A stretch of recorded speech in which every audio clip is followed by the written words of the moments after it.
Kita mulai. Bismillahirrahmanirrahim. Assalamualaikum warahmatullahi wabarakatuh. Waalaikumsalam warahmatullahi wabarakatuh. Selamat sore, Ibu dan Bapak peserta. Saya lihat banyak yang ini sih teman-teman yang rajin hadir. Ada guru-guru yang rajin hadir, juga peserta yang memang sudah langganan hadir di seminar atensi. Alhamdulillah, terima kasih banyak. Yuk, sore-sore hari Minggu, kalau di daerah Cibubur cerah sekali dan panas banget. Sore ini kita mau belajar lagi, diskusi lagi, pastinya dengan narasumber yang sudah pasti kompeten. Jadi, sore hari ini kita mau membahas temanya mengawal karir anak sejak dini. Nah, seru ya, karir anak kita kawal dari sejak anak usia anak. Nah, biasanya kalau orang tua biasa meributkan tentang karir tuh anak sudah SMA mungkin atau bahkan baru kuliah baru mikirin karir anak. Nah, tapi sekarang kita dengan ahlinya kita akan melihat nih bagaimana cara kita sebagai orang tua, mungkin guru di sekolah, atau kita sebagai orang dewasa yang mendampingi anak, bagaimana caranya kita bisa mengawal karir anak sejak dini. Nah, narasumber kita sore ini, kita akan dipandu oleh Pak Budi Pangestu, SE, Skom MM. Beliau seorang karir coach yang sudah pasti jam terbangnya luar biasa. Saya izin untuk panggil dulu nih. Nah, selamat sore. Assalamualaikum Pak Budi. Selamat sore, Waalaikumsalam warahmatullahi wabarakatuh. Nah, ini dia Pak Budi Pangestu. Tadi posisi di mana, Pak? Sidoarjo. Sidoarjo, luar biasa nih. Nih, susah banget nyari waktunya mau nyulik Pak Budi itu susah banget. Beliau orangnya sibuk sekali. Tapi saya mengucapkan makasih banyak nih Pak Budi sudah mau sharing bersama dengan para peserta webinar atensi di sore hari ini. Mungkin ada beberapa yang sudah kenal Pak Budi, Pak, tapi ada beberapa juga peserta yang pastinya baru kenal. Oh, ada Pak Budi, seorang career coach gitu ya. Yuk kita kenalan dulu nih, karena Pak Budi eh, agak malu-malu gitu ya. Jadi CV-nya saya bacakan aja nih ya. Oke. Jadi beliau dengan profilnya sebetulnya panjang banget, makanya ini singkat. eh, kita biasanya panggil Pak Budi ya, Pak Budi Pangestu. Beliau mengambil pendidikan SD sampai SMA di Semarang. Nah, halo nih banyak nih Pak dari kota Semarang, dari Jawa Tengah sana banyak. Oh iya. Betul. Kemudian mengambil program S1 di Sistem Informasi Universitas Dianus Wantoro Semarang. Kemudian ngambil lagi program S1 Manajemen Undip Semarang. Kemudian ambil lagi pendidikan program S2 Strategic Management MMUGM. Nah, setelah itu memang beliau malang melintang berprofesi pekerjaannya sebagai regional manager penerbit Mizan. Ini pernah juga di Mizan. Kemudian beliau juga sebagai director career coach distinctive karir ya. Kemudian sebagai director distinctive English Academy. Kemudian beliau juga sebagai Komite Disabilitas Forum Beasiswa Indonesia. Kemudian beliau juga sebagai pengurus bidang pemberdayaan ekonomi dan pendidikan Ikatan Tunanetra Muslim Indonesia. Nah, sekarang memang Pak Budi ini banyak sekali membina karir beberapa program beasiswa kepemimpinan. Nih, banyaknya bergaul dengan anak-anak muda. Makanya Pak Budi ini kelihatan muda terus ya, gaulnya sama anak muda terus soalnya. Oke, Pak Budi izin nih saya mau ajak para peserta Ibu dan Bapak yang sudah hadir. Seperti biasa saya mengajak peserta yang sudah hadir, ayo jangan lupa follow Instagram Atensi Anak Remaja. Eh, Webinar atensi ini memang rutin diadakan setiap bulan, namun tidak menentu jadwalnya. Saya menyesuaikan dengan jadwal narasumber juga. Jadi update terus informasi tema dan waktu seminar atensi ini di Instagram, Atensi Anak Remaja. Baik, saya nggak panjang lebar, Pak. Udah nggak sabar juga, saya mau dengar Pak Budi juga nih. Baik, saya dengan Eva Silvana, saya seorang psikolog klinis anak dan remaja. Saya akan mendampingi Pak Budi Pangestu di sesi seminar atensi kali ini. Monggo Pak Budi untuk waktu dan screen-nya saya serahkan. Baik, Assalamualaikum warahmatullahi wabarakatuh. Waalaikumsalam warahmatullahi. Terima kasih atas kesempatan yang diberikan ke saya. Sangat senang bisa bergabung di atensi ini. Buat teman-teman semua, kayaknya pesertanya dari berbagai wilayah. Betul. Terima kasih pada teknologi juga yang telah memudahkan kita untuk belajar. Saya bukan di sini nanti lebih banyak mengajak Bapak Ibu semua untuk berdiskusi. Saya berharap mendapatkan ilmu tambahan juga dari sini. Nah, sama-sama kita akan mendapatkan ilmu Bapak Ibu semua. Dan karena mungkin atensi ini gudangnya para psikolog, Enggak juga, Pak. ya. Jadi memang karena saya dari manajemen, dari dulu memang saya menggunakan, kalau para psikolog menggunakan alat-alat psikologi, saya kelanjutannya. Jadi kenapa disebut strategi? Ya karena memang saya kelanjutannya dari dari yang alat-alat psikologi dari teman-teman semua. Kalau sudah tahu bakatnya seperti apa, sudah tahu anaknya karakternya seperti apa, terus digimanain dong. Nah, itu di saya itu. Kira-kira gitu. Jadi mohon maaf nanti misalnya agak kaget loh, ini anak kok pakai alat manajemen ya. Karena sudah saya uji dan sudah dicobakan, alhamdulillah berapa tahun ya. Sebenarnya ini sudah saya lakukan dari semenjak kuliah. Semenjak saya kuliah di Semarang sudah saya lakukan karena saya membuat kelompok belajar untuk anak-anak. Dan alat-alat manajemen saya pakai untuk saya pindah dari untuk perusahaan ke personal. Koreksi dikit ya Bu Eva bahwa saya kuliahnya bukan S1 2 kali tapi 2 S1 bareng-bareng.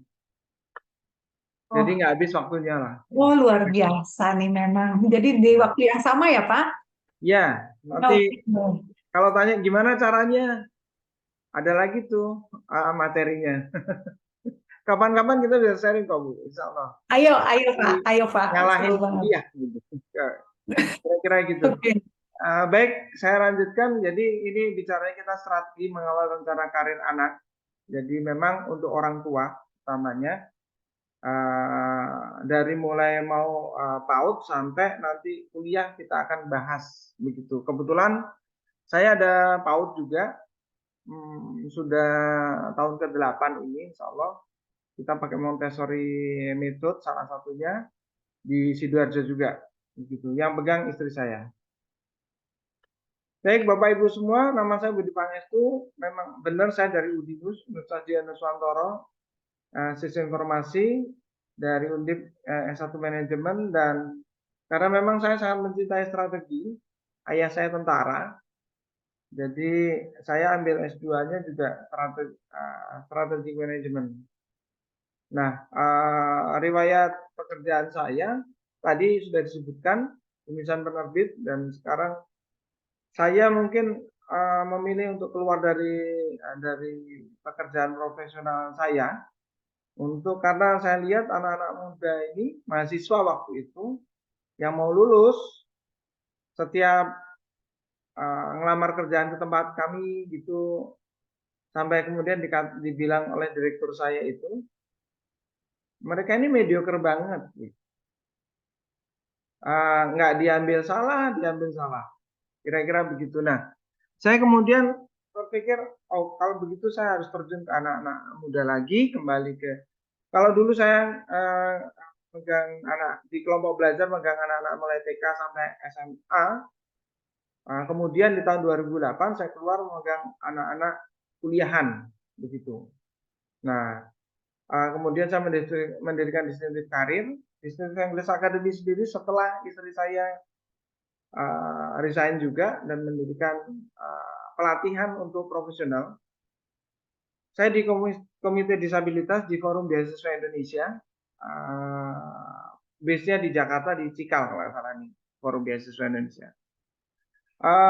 Kenapa di disabilitas? Ya karena saya dekat dengan teman-teman tunanetra. Sekarang sedang mendekati teman-teman yang tunarungu. Sekali lagi secara karir sebenarnya mereka enak. Bukan enak ya, maksud saya peluangnya besar. Karena untuk kuliah mereka punya jalur sendiri, beasiswa juga ada sendiri. Baik Bapak Ibu semua, saya ingin mengawali kenapa perlu rencana karir sih. Ini banyak sekali terjadi, saya temukan anak-anak kita itu yang SMA terutama ya, kayak kemarin saya alami di Konstanta, boleh nyebut ya, bimbel Konstanta itu mostly ikut temen. Kebanyakan mereka ikut temennya milih apa ikut, atau apa yang wah saat itu ikut. Sementara kemudian ketika didalami, kita dalam tanda petik tes lagi atau kita wawancara lagi, ternyata ada anak yang memilih kedokteran ternyata di kebijakan publik. Ya kalau memang ingin membela hak-hak kesehatan misalnya, dan dia tidak ingin praktek dokter, ya mungkin tidak harus jadi dokter ya. Lebih bisa difokuskan kebijakan publik misalnya seperti itu. Nah, atau kemarin ada yang di kedokteran kemudian bergeser ke psikologi. Karena memang dia arahnya lebih ingin interaksi dengan orang secara memperbaiki kejiwaan orang. Maka kemudian alhamdulillah anaknya di psikologi UGM, IUP, psikologi UGM. Ini juga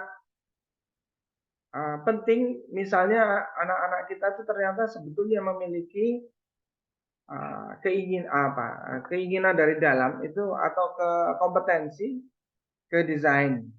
Sementara dalam pembagian SMA kemarin itu ada IPA IPS. Ada orang tua tanya ke saya, ini Mas, anak saya inginnya ke desain di ITB, sementara dia IPA, nggak bisa ikut SNBP ya. Kemudian jalur fast track itu nggak bisa. Saya bilang sudah kalau memang mau ke sana, merem aja ikut bimbelnya di IPS kan karena dia anak IPA. Ya alhamdulillah sekarang ada di FSRD ITB. Bapak Ibu semua, perencana karir juga perlu biar anak itu bertanggung jawab di setiap fasenya. Sebetulnya ini kemudian bisa membantu Bapak Ibu semua untuk tidak terlalu sepaneng ya dengan karir anakku bagaimana kira-kira.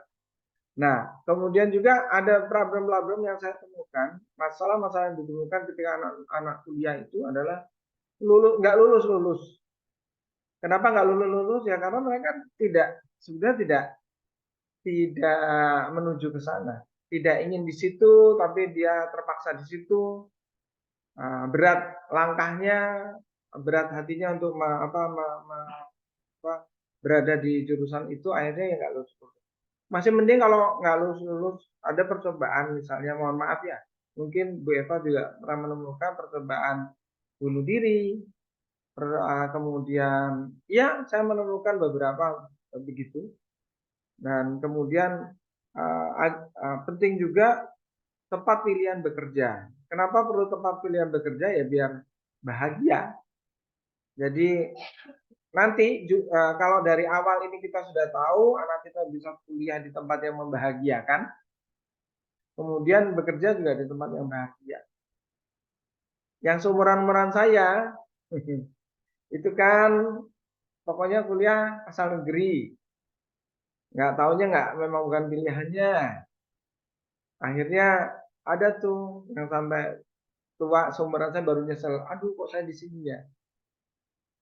Nah, kira-kira begitulah alasan kenapa perlu ada rencana karir untuk anak-anak kita. Sejak dini itu kapan? Ya sejak kita bertemu ini. Jadi kira-kira kalau saat ini Bapak Ibu punya putra-putri yang PAUD atau TK, ya sejak ini sudah bisa mulai memikirkan untuk itu. Artinya jaraknya panjang. Secara waktu longgar sehingga tidak membuat Anda stres.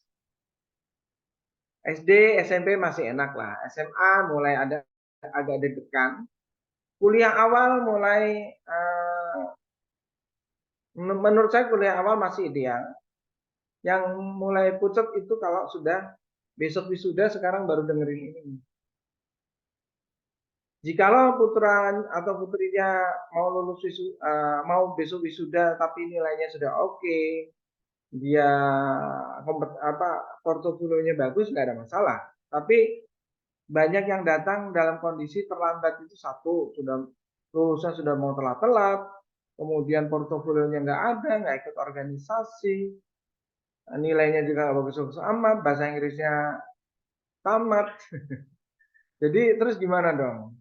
Dan khawatir masih ada sesungguhnya yang disebut strategi pamungkas untuk itu. Tapi ya biasanya strategi itu berbiaya tinggi dan tidak terlalu berharap untuk masuk kalau masuk perusahaan ke posisi manajerial, begitu kira-kira.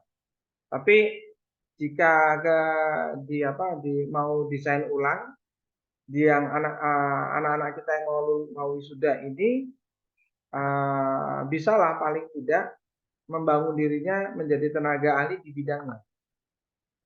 Tentu harus ngambil sertifikasi yang nilainya nggak murah gitu. Saya bilang kalau dulu ada mahasiswa di bidang perkapalan itu ngeluh ke saya, Pak, saya jelek semua ini, terus gimana dong? Saya bilang, punya uang 15 juta enggak? Untuk apa, Pak? Ya ikut short course. Kamu terpaksa harus keluar banyak karena kamu nggak lakukan apa-apa dulu, ya bayar mahal sekarang. Ya alhamdulillah anaknya sekarang sudah bekerja di bidang pengelasan bawah air, underwater welding, kira-kira begitu. Jadi apa sih yang harus dilakukan? Ini mungkin bisa koreksi juga dari teman-teman yang psikolog ya. Saya hanya secara praktis saja berada di PAUD saya, kemudian pengalaman selama saya mendampingi anak-anak di kelompok belajar saya, kemudian mendampingi mahasiswa di program-program beasiswa terutama. Sekarang saya juga menjadi konsultan di sekolah SMA, SD, SMP, SMA. Jadi pengalaman itu yang saya coba akan sharing ke Bapak Ibu semua. Fase mengawal karir ringkasannya ini. Jadi memapar, menguatkan SMP, menguatkan bakat, SMP kelas 3, mapar jurusan dan kampus. Kalau saya jabarkan lagi seperti inilah kira-kira. Di fase PAUD ada dua ini ya, ada dua slide paling nggak ini. Satu yang tentang dasar-dasar pendidikan sensori ya. Yang penting di fase PAUD ini, semoga saya tidak salah, karena ini amatan dan saya belajar pada istri yang memang menggeluti bidang ini. Ada integrasi sensori, jadi kemudian motorik kasar dan halus, sosial, emosi, bahasa, kognitif. Jadi kalau saya ikut mengamati, kalau anak itu di SD disuruh nulis malas, itu kadang-kadang bukan anaknya malas, tapi tangannya ini tidak kuat untuk menulis. Karena apa? Karena tidak terlatih. Gitu kira-kira. Nah, kemudian yang perlu ini mungkin diskusi dengan para psikolog terdekat Anda akan lebih baik menurut saya, karena yang perlu dilihat nanti putra putri Bapak Ibu semua. Jadi bisa ke Bu Eva nih, gimana. Nah, fase memapar, mulai memapar karir ini. Biasanya anak-anak selalu figur pertamanya adalah ibu atau ayahnya. Jadi kalau anak tentara biasanya ya ingin jadi tentara. Seperti saya dulu ya pengen jadi tentara kira-kira. Ibunya dokter pengen jadi dokter, ibunya psikolog nggak tahu sekali. Nah, bagaimana memapar bisa dengan les kursus, lomba dan lain sebagainya, di mana anak mau mencoba, dicobakan dulu saja. Ada bosan ya memang. Nanti bosan masih dipaksa jangan. Artinya ya memang dia tidak ke sana dulu. Kemudian tes-tes kecerdasan boleh, tetapi masih opsional kalau menurut saya. Jika Bapak Ibu itu sangat dekat dengan anak, bukan menurut saya kita akan sangat mudah untuk bisa memahami anak kita secara karir kedepannya seperti apa. Fase SD memapar dan menguatkan. Jadi kira-kira begini, ketika SD itu ada anak-anak yang memang sudah kelihatan banget nih, ini dokter nih. Ada yang begitu sudah, artinya dia sudah kuat. Matematikanya mantap dan lain sebagainya sudah kuat. Ini saya alami ketika saya mendampingi waktu kuliah, mendampingi ada anak kelas 3 SD ingin kerja apa nanti, ingin jadi dokter. Oh, tapi saya lihat seluruh kemampuan menjadi dokternya itu ada, seluruh kemampuan kognitifnya ada, kemudian eagerness-nya ada. Ya alhamdulillah lulus masuk kedokteran Undip, kemudian lulus cepat, masuk pegawai negeri, kemudian jadi dokter patologi. Kalau Bapak Ibu ada yang di Salatiga, nah, beliau Mbak ini ada di rumah sakit Salatiga. Silakan tanya aja kalau gitu. Dikenal saya enggak gitu. Ya, saya kakaknya dia kira-kira. Kemudian sering langkah-langkah ini biasanya sering ikuti kegiatan dengan orang tua. Tidak mengarahkan untuk jadi seperti saya misalnya, tapi lebih mengenalkan pada ini ada pekerjaan. Kemudian uji bakat dan tes intelijensia itu juga masih opsional, karena sekali lagi itu buat bahan ya, bahan untuk didiskusikan dengan psikolog Anda, bagaimana putra putri Anda begitu. Diikutkan les, kursus, klub, kemudian dilihat level suka atau bosannya. Level bosan, kalau bosan ya berarti nggak dilanjutkan. Dianggap berbakat kalau dalam kacamata saya dari manajemen itu, kalau anak ini mengerjakan sesuatu susah tetap diajar, ngantuk tetap dikerjain. Nah itu baru itu niat bener. Kemudian diikutkan lomba, tujuannya untuk mengumpulkan portofolio. Yang ini orang tua masih ambil peran, karena apalagi di era teknologi informasi ini, IG itu banyak tuh yang menawarkan lomba-lomba, dan ini perannya adalah untuk mengumpulkan portofolio. Portofolio untuk apa sih? Ya, jika ini ibaratnya mutiara, itu dulu bentuknya masih pasir, dia dibungkus begitu. Nah, ya bentuknya tadi les, lomba, kursus, klub dan sebagainya. Fase SMP ada dua portofolio mandiri dan komunal. Jadi dia mulai masuk ke komunitas-komunitas. Agar apa? Punya benchmark, punya belajar juga dengan teman-teman sebaya dan sedikit di atasnya. Kemudian di SMP kelas 3 memapar jurusan-jurusan universitas. Kenapa? Karena dia harus nantinya lompat ke SMA dan di SMA sudah mulai memilih tuh saya di jurusan mana, kira-kira gitu. Jurusannya artinya jurusan-jurusan alternatif ya.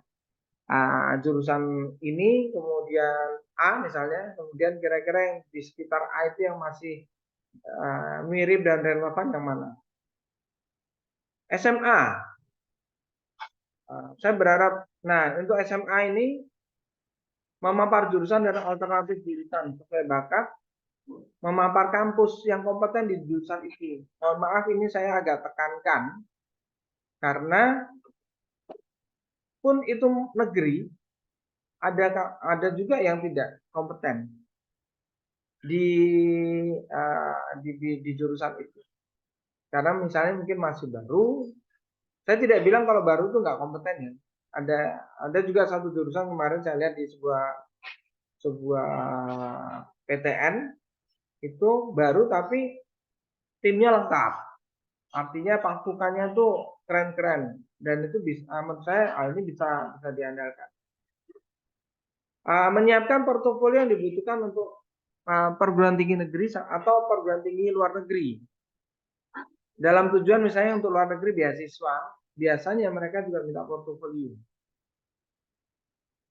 Baik portofolio yang di bidangnya maupun portofolio sosial yang tidak banyak disentuh Bu Eva. Jadi dalam tujuan mengambil beasiswa, portofolio sosial ini menjadi penting, karya sosial, begitu.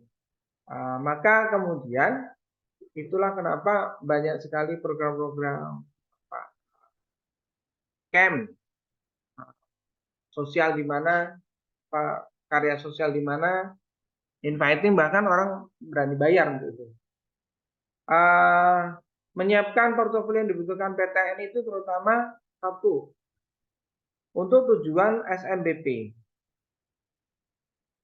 Kemudian jadi lomba-lomba yang memang biasanya kalau kemarin terakhir diminta 3 lomba yang terbaik menurut calon mahasiswa.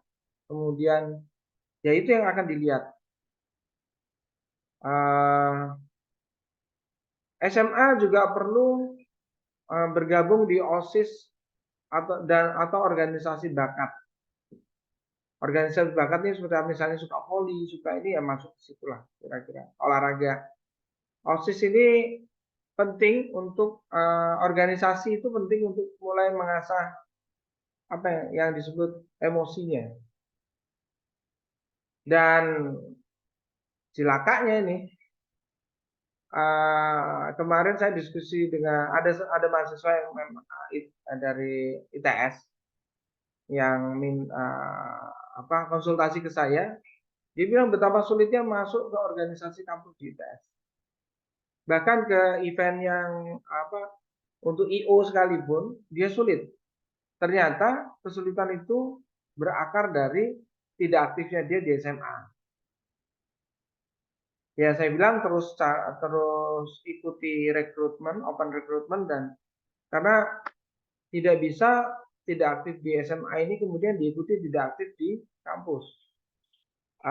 Nanti urusannya jadi lebih runyam. Sekali lagi ini masalahnya sudah strategi ya. Jadi mau tidak mau kita berusaha memenuhi apa yang diinginkan, apa yang diharapkan oleh customer kita nantinya atau user kita.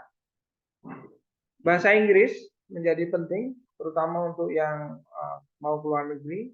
Tapi ke perguruan tinggi saya pikir bahasa Inggris menjadi hal yang pokok. Bimbel jika perlu. Perlu ikut bimbel? Ya, jika perlu. Sekali lagi jika perlu. Saya lanjut lagi. Kalau kuliah ini sebenarnya Bapak Ibu lebih tenang aja sih. Kalau memang anaknya sudah meyakinkan ya tenang, silakan tenang-tenang saja. Artinya beri kebebasan, kesempatan untuk bertanggung jawab. Hard skill yang perlu dimiliki anak kuliah ini tetap jangan kelewat bahasa Inggris dan digitalisasi. Artinya kalau jika IT-nya itu saya nyebutnya digitalisasi. Bahasa Inggris ini ya suka nggak suka ya. Saya sering menemukan lulusan dari kampus terkenal gitu dan keoknya keok dalam tanda petik kalah sama kampus swasta ketika dia harus bertarung masuk ke sebuah perusahaan hanya gara-gara bahasa Inggrisnya tamat. Artinya apa? Ya ini suka nggak suka karena wahananya juga banyak untuk belajar bahasa Inggris, baik online maupun offline. Saya bilang ya harus begitu. Mandiri secara finansial, ini penting. Kemudian berorganisasi lokal kalau kampus anak kampusan sudah mulai ke yang internasional. Misalnya kalau yang mungkin pernah dengar ISEC segala, ya itu perlu join ke sana. Kompetisi internasional, Bapak Ibu semua, kompetisi internasional ini kayaknya mahal. Enggak, sesungguhnya kampus juga mengeluarkan uang kok untuk kalau mahasiswanya itu ada invite gitu. Misalnya final di negara lain, ada dana dari kampus, mungkin tidak 100%, tapi kalau kami biasanya anak-anak di program beasiswa dilatih untuk membuat proposal untuk pergi ke luar negeri dan untuk ikut kompetisi maupun conference. Internship juga bisa. Jadi ini penting karena international exposure ini atau pengalaman internasional ini buat user ini laku, kira-kira begitu. Kemudian internship buat beberapa mahasiswa itu hanya dianggap sekedar mata kuliah yang ya perlu dipenuhi kewajibannya dan selesai. Tapi mestinya nggak begitu karena internship sebenarnya kita sedang membangun etalase di target di mana kita ingin bekerja. Misalnya saya ingin kerja nih boleh nyebut ini ya, misalnya di BUMN minyak misalnya. Nah, ya kita internshipnya ke sana arahnya dan bekerja sebaik mungkin di sana selama internship sebaik mungkin karena kita sedang buka etalase. Sampai kemudian dia ditawari untuk bekerja di situ. Etalase ini menjadi penting sekali lagi untuk memudahkan putra putri kita mendapatkan pekerjaan, kira-kira. Saya lanjutkan ya Bu Eva ya. Ya Pak, lanjut dong. Oke, 3 jalur karir. Saya membagi 3 saja. Akademisi, pengusaha, profesional. Mana yang lebih bagus? Sebetulnya ya semua bagus. Selama memang Anda atau putra putri Anda itu menginginkan itu. Saya ingin jadi guru, nggak apa-apa. Yang bilang, oh, nah guru tuh nanti gajinya kecil dan sebagainya. Rezeki itu ada yang atur sudah, jadi jangan khawatir. Asal tahu saja.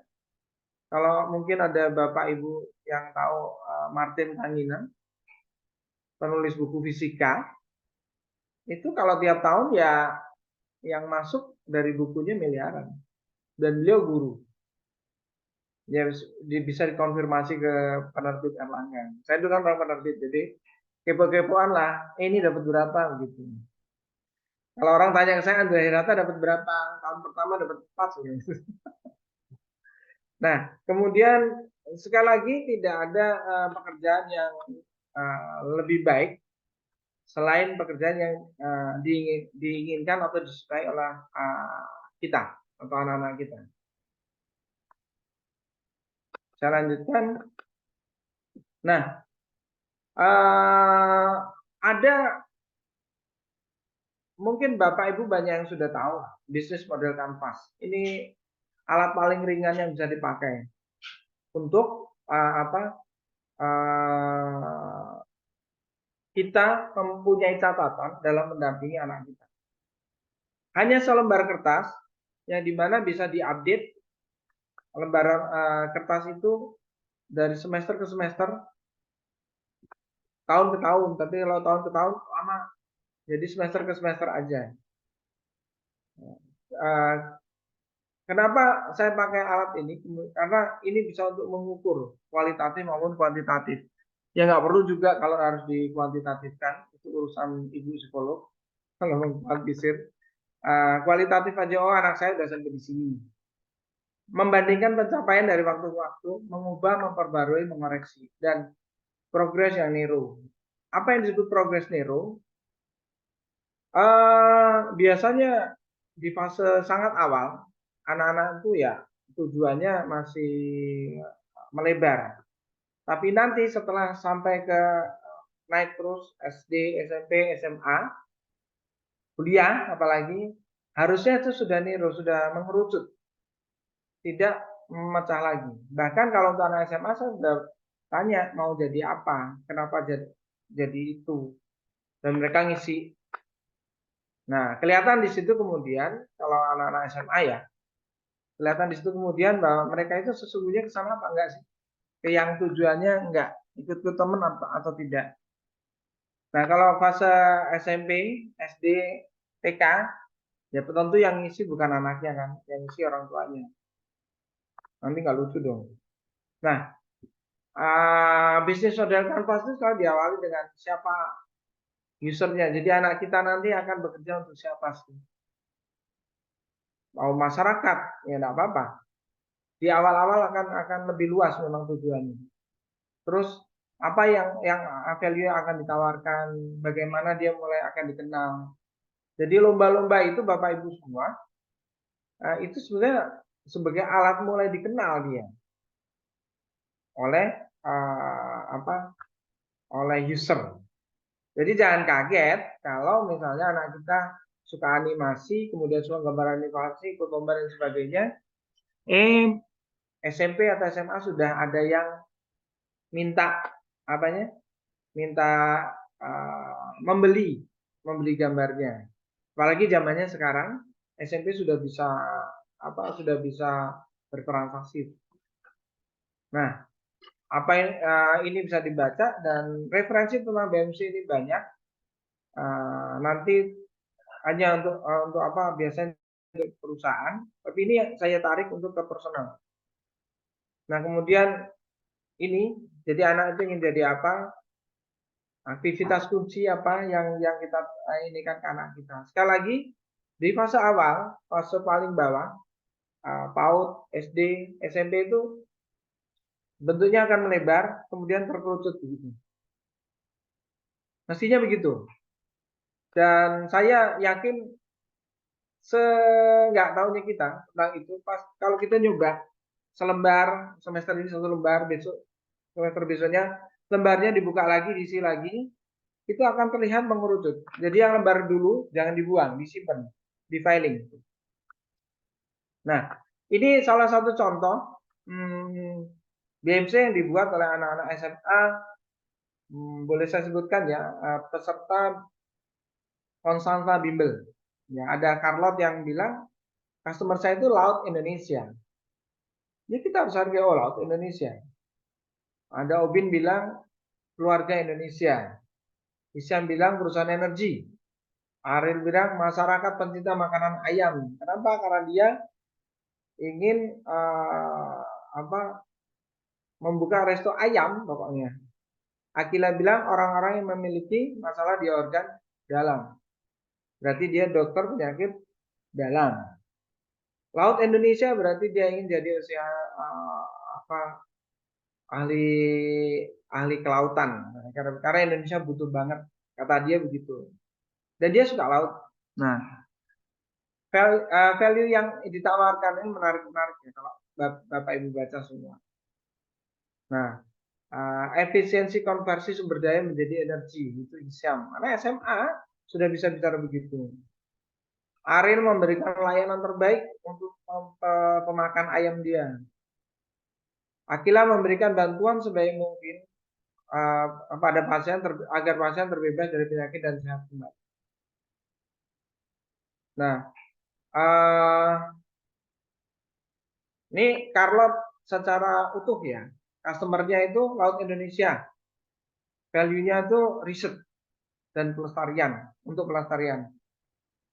Channelnya dia akan bangun karya ilmiah nanti selama kuliah, cerita animasi, kemudian dia ingin jadi asisten dosen. Nah, apa yang cost-nya yang dikeluarkan alat-alat riset, sarana ke laut, pikiran. Benefitnya dia ingin dapatkan secara finansial pasti ada, gaji dan sebagainya, pengakuan dan kebahagiaan karena dia mencintai laut. Ini tinggalnya di Papua kalau nggak salah, Charlotte ini. Nah,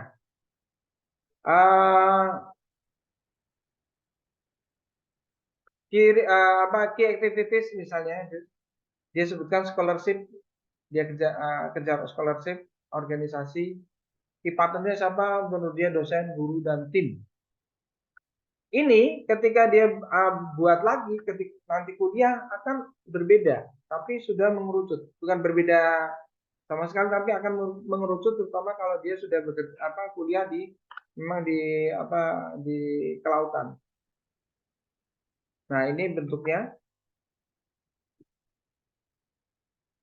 Nanti Bapak Ibu semua, nanti saya sudah minta izin ke Bu Eva untuk sharing nomor saya. Tidak apa-apa, nomor ini bisa untuk berkomunikasi tentang ini dengan saya nanti. Oke. Ini contoh terakhir. Jadi bentuknya sih sebenarnya kotak begini dan ada harus ngisi lah kira-kira gitu. Nah, sekarang saya persilakan deh. Ini biar nggak berlarut-larut kembali kepada Bu Eva. Silakan. Siap Pak. Saya masih takjub sama paparan Bapak nih, enak banget. Oke, terima kasih Pak Budi. Putus-putus. Sebentar, saya putus-putus, enggak? Enggak Bu. Oke. Jadi memang Pak Budi yang putus-putus. oke. Saya putus-putus, makanya ada Raisen tadi. Enggak di saya enggak Pak. Oke, jadi memang mengawal karir itu dari sejak dini itu bahkan tadi dari usia sebelum SD ya, artinya TK tuh kita memang sudah perlu untuk mengawal karir anak-anak. Oke, baik Pak Budi, makasih banyak nih paparannya keren banget. Nih udah mulai banyak pertanyaannya sebetulnya, tapi kita masuk ke sesi tanya jawab ya Pak ya. Oh, ini ada beberapa yang minta nomor handphone Bapak, berkenan Pak dituliskan Silakan di Ibu. kolom chat atau ada di slide Bapak, boleh dituliskan ulang aja di kolom chat Pak. Oke. Gitu. Kolom chat aja Mas Budi. Ya, memang Pak Budi ini susah banget dicari Pak. Enggak. Ditarik kemana-mana. Yuk kita masuk ke sesi tanya jawab. Saya mungkin memberi kesempatan. Betul. Saya memberi kesempatan dulu kepada yang raise hand. Monggo silahkan yang mau open mic langsung yuk. Silakan dulu. Oke, saya Pak Budi izin untuk stop share dulu mungkin. Oke.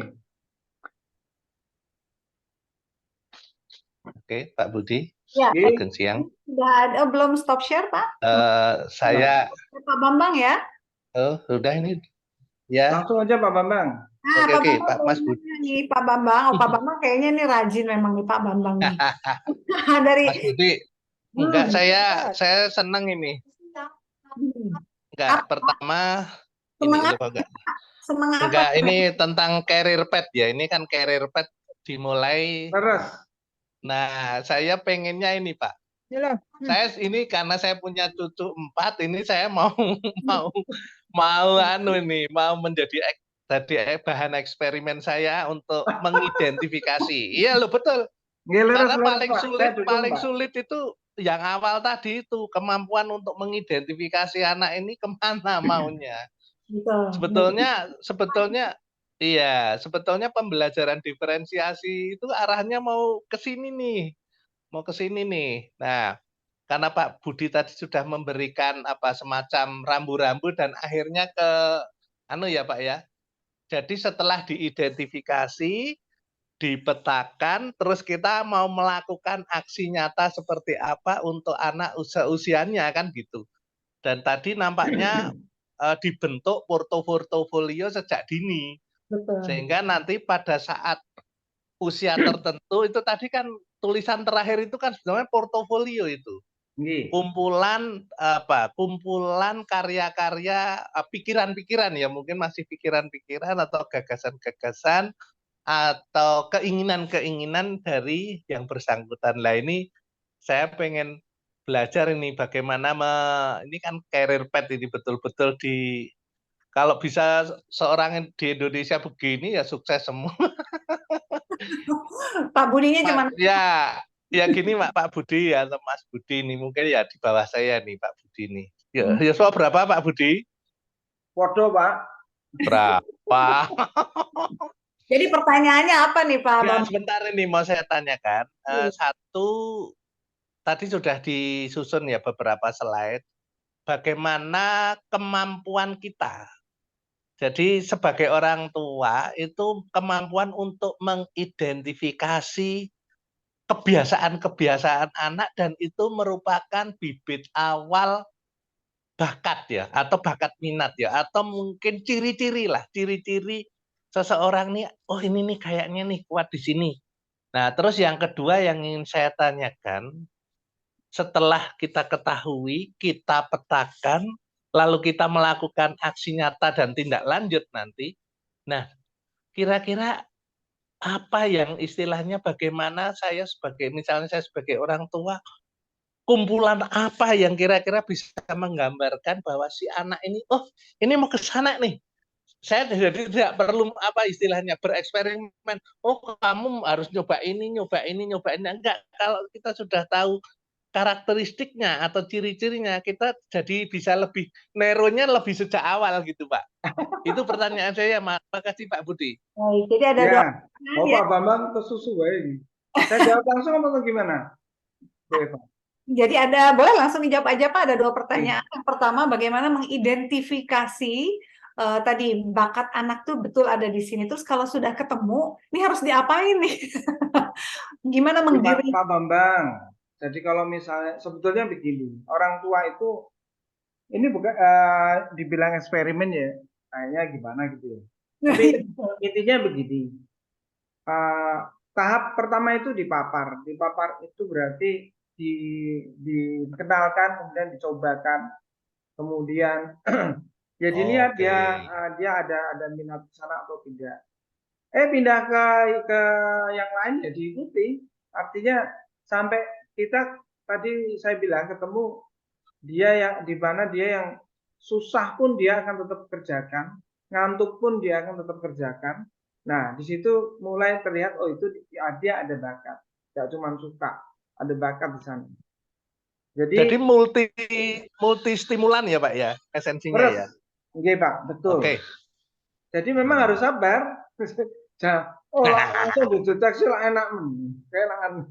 Wah, jos itu dideteksi. Nah, saya ya enak buat saya itu kalau orang bisa saya deteksi selesai gitu.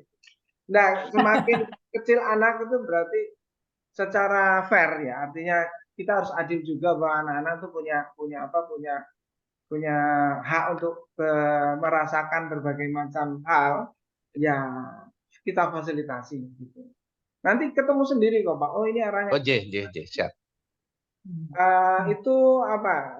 Secara natural, karena Bapak misalnya mendampingi terus, ya akan tahu sendiri kok. Bahkan mungkin lebih tahu Bapak daripada saya. Kira-kira terhadap cucu-cucu Bapak itu. Ya. Saya mencoba untuk gini Pak. Jadi seperti ilmunya Pak Harmoko itu, sambung rasa dulu. Setelah sambung rasa dulu kena, baru saya menggali dengan pertanyaan-pertanyaan sambil guyon, sambil menstimulasi ya banyak motorik halus maupun kasar. Nah dari situ tuh saya mati. Saya catat harian. Saya belajar kayak orang psikologi nih. Saya catat harian. Nah nanti saya coba untuk jadi setelah kita identifikasi, kita petakan perlahan-lahan walaupun belum sempurna. Nah, saya aksi nyatanya itu mencatat mencatat berbagai macam perilaku itu, Pak. Kira-kira ini sudah istilahnya on track belum? Namanya Ya, juga sudah, Pak. bukan Menurut psikolog. saya sudah, tinggal nanti coba Bapak pakai BMC. Cari BMC apa format BMC, Bapak coba Oke. isi gitu. Iya, ini Nanti Matur siap. nuwun Pak Budi sudah Jadi, punya gambaran saya. Terima kasih. Makasih Bu. alhamdulillah. Ya, mudah-mudahan bisa sukses ini Siap. cucu-cucu saya. Jadi, Assalamualaikum. Waalaikumsalam warahmatullahi wabarakatuh. Saya kasih kesempatan satu orang lagi yang mau bertanya langsung sebelum saya membacakan di kolom chat. Ada yang mau bertanya langsung dengan Pak Budi? Oke, ada dari Pak Mehmet Edi. Monggo silahkan Pak. Pak Mehmet Edi dari mana ini? Halo Pak Mehmet. Ya, Pak Mehmet Edi dari mana ini? Halo, Assalamualaikum. Waalaikumsalam warahmatullahi. Dari mana Pak Mehmet? Saya dari Pekalongan, Bu. Ah, Oh, soal Pekalongan. nah, gimana Pak Mehmet? Ya, Bu. Walaupun saya belum jadi orang tua, saya interest sekali, Pak, terhadap perkembangan. Karena saya punya adik, jadi dan kebetulan kan mungkin yang mengetahui hal seperti ini memang saya sebagai kakak pertama, sehingga harus bisa ya minimal ngasih tahulah adik-adik saya. Jadi permasalahannya seperti ini, Pak. Ketika memang kami, maksudnya dari SD sampai SMA mungkin tidak ada pantauan terkait minat dan bakat dari adik saya. Tetapi setelah adik saya itu mau lulus SMA, dan setelah saya tanya, kamu pinginnya apa? Coba cari apa? Dia itu nggak punya pandangan, Bapak. Saya tuh kadang bingung. Ya Allah, ini adik saya itu gimana ya? Apakah apakah salah dari kami yang dari awal tidak mendampingi atau gimana? Tapi sampai mau lulus SMA ini belum ditanya apapun dia nggak bisa jawab. Mau apa ya? Saya bingung gitu. Itu apa sih Pak yang harus saya lakukan gitu? Berarti ini sebagai seorang kakak, apa yang bisa Pak Mehmet Iya, lakukan untuk mendampingi adiknya ya Pak ya? gitu sih Pak. Ya ini Surabaya. Baik, Pak Mehmet, terima kasih banyak nih. Ini ya, gimana? terima kasih. Sudah Ibu, SMA Bapak. kelas 12 ya? Sudah SMA kelas 12, sudah mau lulus, ditanya masih bingung Pak. Gimana nih Pak Budi? Begini, kalau anak ditanya mau jadi apa, sekarang terutama anak-anak yang melewati sekolah masa pandemi tahun kemarin itu begitu tuh, karena paparan offline-nya lumayan jarang, dan banyak memang nggak tahu mau ngapain itu kan. Iya, betul. Jadi Mas Mehmet sebetulnya bisa sih itu pakai coba searching BMC. Nanti kalau memang ini kontakkan dengan saya cara menjebak cara membawa adik Anda untuk paling enggak tahu dia arah besarnya kemana dulu. Waduh, luar biasa nih. Mas Ya. Mehmet dibantu sama Pak Budi nih. Nanti Ya, terima kasih Pak Budi. dipantau Ya, terus ya. kolom chatnya ya. Nanti nomornya di-share di kolom chat. Alhamdulillah. Sudah tadi Oke, sudah saya terima share kasih. belum? Belum. Oh, sudah. Belum. Dari Pekalongan ke lokasi Pak Budi jauh ya? Jauh. Pak Budi di mana sih Pak? Saya di Sidoarjo, tapi saya kadang-kadang pulang ke Semarang. Oh, saya ngajar juga Pak di Surabaya, PP Pekalongan. Oh iya, ngajar di mana Pak? Universitas Yosudarso. Nah, Oh ya, bisa ketemuan nanti. kontak dulu di WhatsApp ya. Oke, Siap. bisa terbantu Pak Mehmet ya. Oke, ini karena ada satu orang lagi raise hand, boleh dibantu Pak Budi ya. Habis ini yang terakhir mungkin untuk yang online. Baik, terima kasih Mas Mehmet. Kita beralih ke Pak Reynold. Monggo Pak Reynold, dari mana ini? Selamat sore menjelang malam kalau Dari mana? Dari Papua, Pak? Ya, saya dari Supyori, Papua. Oke, alhamdulillah jauh sekali nih. Senang nih dapat dari Papua nih. Gimana Pak Reynold? Pertanyaannya untuk Pak Budi. Ya, Pak Budi, terima kasih. Saya guru SD.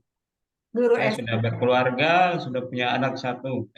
Ini ada pernah mengajar, kemudian pertanyaan dari orang tua murid.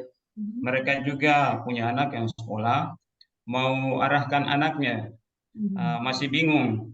Oke. Masih bingung, ini khususnya untuk anak yang sukanya berolahraga, kemudian sukanya bergerak gitu. Oh, Ditanya saya begitu, anaknya seumuran kelas 4 SD, kira-kira usia 10 tahun gitu. Sekarang mungkin sudah kelas 6 begitu. ah, Kira-kira gimana ya arah oke. eh, menyampaikan ke orang tua begitu.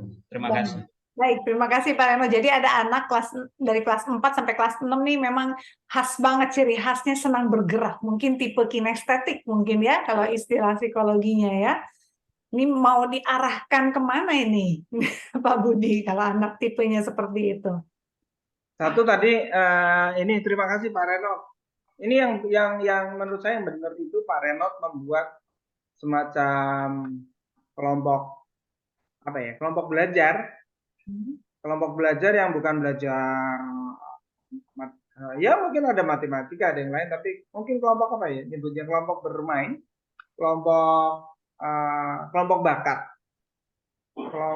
Artinya Pak Renot ini menjadi agent untuk anak-anak SD di Pak Renot ini untuk mereka mulai mengasah bakat. Jadi ini ambil peran Pak. Kalau misalnya orang tua langsung akan pasti bingung. Nah, paling tidak atau orang tua langsung ke saya, orang tua langsung ke saya itu mungkin akan ada senjangnya ya. Tapi kalau saya dengan Pak Renot diskusi gitu, Pak Renot punya anak-anak yang di di di handle ikut programnya Pak Renot di SD Pak Renot. Saya yakin deh, Papua itu sebetulnya kalau saya lihat Prof Yohanes Surya itu berarti Papua itu sebagai bahan tuh bagus, sebagai bahan SDM itu bagus. Nah, seandainya Pak Renot membuat kayak saya dulu membuat kelompok belajar untuk anak-anak. Saya dulu membuat kelompok belajar untuk anak-anak itu hanya karena misalnya saya melihat anak-anak ini harusnya bisa sekolah tinggi. Kenapa mereka enggak? Karena mereka tidak ada fasilitas, tidak ada beasiswa, tidak ada orang tua yang mendukung. Karena nanti SMP terus dinikahkan misalnya. Nah, saya melawan itu. Nah, sekarang Pak Renot nih, saran saya Pak, mungkin saya tidak bisa menjawab langsung anak-anak ini yang sukanya olahraga wirawi itu gimana, tapi fasilitasi olahraga itu yang penting. Kalau memang ibaratnya resep langsungnya begitu, tapi jangka panjangnya sesungguhnya lebih penting adalah berhubung Pak Renot ini yang bergabung di sini dan tahu nomor saya menyarankan Pak Renot membuat semacam kelompok belajar, kelompok berlatih buat anak-anak di SD Pak Renot. Siapa yang mau ke menari, ayo menari. Ternyata bosan pindah ke yang lain. Artinya nanti Pak Renot juga akan dipaksa untuk membuat fasilitas-fasilitas yang lain juga. Kira-kira begitu. Saya dulu kalau ngajari matematika murid saya, anak-anak saya nyebutnya karena saya juga bukan gurunya. Tolong ukur kecepatan air di sungai ini. Mas, gimana caranya? Enggak tahu saya. Pokoknya saya tahu kamu pulang balik ke tempat belajar sudah tahu sekian kilometer per jam. Satuannya begitu. Akhirnya mereka cari sendiri akalnya. Nah, itu ininya salah satu picu. Ayo Pak Renot, saya men-challenge Anda untuk membuat semacam kelas bakat Kira-kira begitu di SD tempat Pak Renot mengabdi. Gimana Pak Renot? Siap Pak Ah, menerima tantangan? siap, siap. Nanti saya siap. Siap. Nomornya saya langsung Baik, Pak komunikasi Renot, dengan nomor Budi. handphonenya Pak Budi sudah ada di kolom chat. Jadi, in case Bapak butuh masukan, butuh saran dari Pak Budi, boleh dicari di kolom chat ya, Pak Renot ya. Dan tadi pesan Pak Budi yang saya ingat itu Pak Renot harus jadi agent of change, menjadi agen perubahan justru. Ya, baik. Baik, terima kasih. Iya, terima kasih Pak Renot. Baik Pak Budi, kita masuk ke pertanyaan yang ada di kolom chat. Ini sudah cukup banyak gitu ya. Saya mau izin dulu nih Pak Budi, berkenan sampai jam berapa ini? Saya ngikut deh maghrib di sini itu sekitar jam 5.30 kok. Baik, baik gitu ya. Saya bacakan Pak Budi, ada dari Ibu Nur Kamidah. Saya mau bertanya, jika anak kelas 5 SD, tulisannya kalau pelan bagus. Tapi kalau buru-buru, kadang suka menyusahkan gurunya membaca tulisannya. Tapi hobi membacanya lumayan. Kelas 1 masuk 5 besar. Kemudian sekarang 10 besar di kelas 5 SD ini. Hobinya memanah dan storytelling. Bagaimana cara merencanakan karirnya, katanya Pak Budi. Hobinya memanah dan storytelling. Betul, hobinya memanah dan storytelling. Storytelling itu terhubung dengan hobinya membaca. Ya, betul. Ya, artinya tinggal dilihat memanah dan literasinya lebih kuat yang mana. Nah, nanti dari situ kita coba, kalau ini paling gampang diikutkan lomba. Diikutkan lomba, kemudian diikutkan pelatihan atau diadakan ikut workshop gitu. Dia antara yang tadi mana dengan yang literasi kuat yang mana. Saya nemu loh ada beberapa anak SMP sudah bisa storytelling secara nyebutnya berbayar gimana. Artinya secara profesional sudah bisa jadi storyteller gitu. Ya. Nah, tentang menulis ya, saya juga kalau menulis pelan bagus, kalau cepat Iya, ya sama Pak. kira-kira. Tentang tadi prestasinya ranking 5 besar, 10 besar saya pikir tidak terlalu masalah sih. Nggak ada belum bergeser jauh sekali, belum kalau nyebutnya signifikansi belum signifikan berubah gitu. Oke. Kira-kira gitu. Iya, tapi kan sudah jelas ya, ada memanah dan storytelling, tinggal dilihat aja lebih tajam yang mana melalui lomba-lomba tadi ya Pak ya. Baik, Ya. terima kasih Pak Budi. Bergeser ke Ibu Zaryati Zakaria. Sebentar, punya ponakan yang dari SD sampai sekarang kelas 11 MA jurusan IPA ingin jadi dokter. Karena kami berasal dari daerah, sulit sekali menembus kedokteran. Sehingga Ana berdiskusi dengan ponakan, jika harus lolos kedokteran dengan biaya minim, saya anjurkan untuk tahfiz Al-Quran.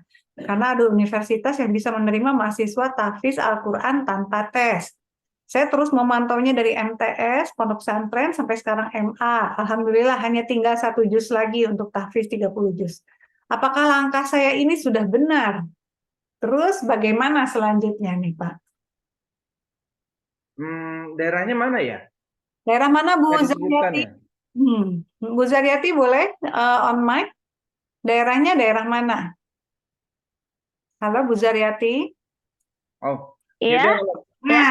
Daerahnya ini, kalau asalnya dari Bangka ini Bu, tapi sekarang dia saya ini kan saya sekolahkan di Husnul Khotimah sekarang di Kuningan. Kuningan. Cirebon, Kuningan Cirebon.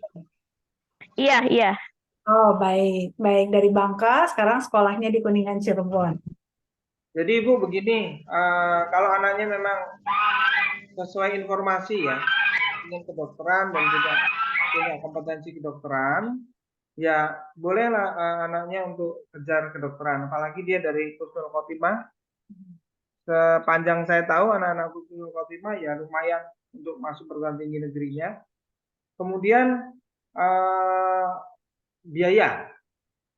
Memang di masa sekarang biaya kuliah itu berpihak kepada yang sangat kaya atau sangat miskin justru. Kalau sangat miskin berarti dia dibiayai oleh pemerintah, selesai. Yang pucat itu kalau yang punten maaf, yang pucat itu kalau yang nanti anaknya masuk perguruan tinggi negeri, kemudian gajinya orang tuanya di antara 5 jutaan gitu. Lumayan agak harus berjuang. Tapi buat saya kuliah itu memang tempat berjuang, bukan tempat enak-enakan, enggak, tempat berjuang. Jadi ya tergantung perjuangannya. Dari MA bisa, dari Kusuma bisa. Saya ada mahasiswa yang binaan saya itu anak Jombang, dari MA juga, kedokteran UNER, dan sekarang sudah lulus. Begitu. Melalui jalur apa, Pak? Oh, kalau dia jalurnya SNBP, tanpa tes tuh. Oh, yang jalur undangan ya? Jalur undangan begitu. Oke. Dari MA-nya malah nggak terkenal. Oh iya, masuk. Sempat dia kecil hati karena dia kelompok keluarga miskin. Dia dibiayai dompet bapak juga kan. Tapi saya bilang ya nggak ada waktu untuk menyesali ini. Sudah terlanjur masuk aja. Selesaikan tugas. Oke, Pak Budi, tapi tadi pertanyaannya kalau misalnya diarahkan untuk tahfiz Quran, memang betul sih ya ada beberapa universitas yang dia menerima tahfiz Quran ya. Apakah sudah benar seperti itu Pak jalurnya Pak? Bisa, artinya begini. Jadi jalur-jalur yang menarik nih sekarang ya, jalur jalur tahfiz ada, cuman tetap saja nanti kemampuan membayarnya itu disesuaikan dengan kemampuan ekonomi orang tua. Jadi sesederhana itu sebetulnya. Jalur tahfiz akan bertarung dengan jalur tahfiz yang lain. Semoga yang 30 juz itu bisa digunakan. Gitu. Amin, amin. Kalau di militer 10 juz sudah kepakai. Biasanya kemungkinan masuk besar. Kalau di perguruan tinggi ya emang main 30-an juz itu. Iya, mudah-mudahan. Khotimah insya Allah termasuk diperhitungkan sekali. Amin, amin. Aduh, mudah-mudahan ya Bu Zaryati ya. Jadi sudah betul jalurnya, jadi tetap diusahakan untuk sampai selesai ya Bu tahfiz Quran.